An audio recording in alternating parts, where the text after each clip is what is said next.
puisque nous sommes fâchés, semble-t-il, éternellement avec la Russie, que la Russie, encore une fois, est le premier allié de l'Algérie, que derrière la Russie, après il y a la Chine, et que même les États-Unis sont en train de se rapprocher de l'Algérie. Bon, alors on est un peu démunis, nous ne sommes pas, contrairement à ce que disent certains, la Colombie face aux États-Unis.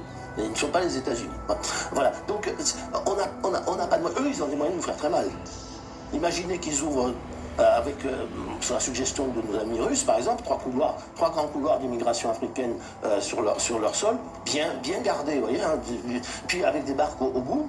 Hein, et puis que par dizaines, centaines de milliers, voire millions, ils passent, ils laissent passer, ils mettent des barques, et puis qu'est-ce qu'on fait? Donc on prie que l'Algérie ne nous fasse pas de mal.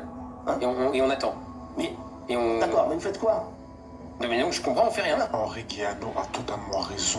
L'Algérie peut faire beaucoup plus mal à la France qu'inversement. Dans un premier temps, on a le levier de l'immigration. Imaginez une seconde si Alger décidait de laisser passer massivement les migrants vers le nord. Ce serait un raz-de-marée en Méditerranée. Et la première à en payer le prix, ce serait la France. Nous n'avons aucun moyen de rétorsion sur l'Algérie. Aucun moyen de rétorsion sur l'Algérie. Aucun.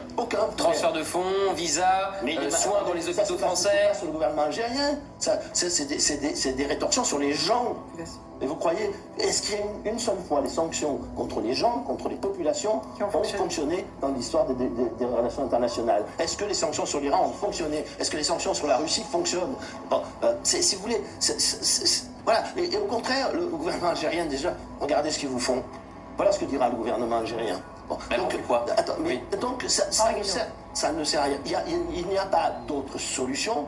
On peut le déplorer, je suis pas à le déplorer, mais c'est ainsi que la diplomatie et la politique. Alors, il se trouve en plus que nous sommes dans une situation très compliquée et très mauvaise, puisque nous sommes fâchés, semble-t-il, éternellement avec la Russie, que la Russie, encore une fois,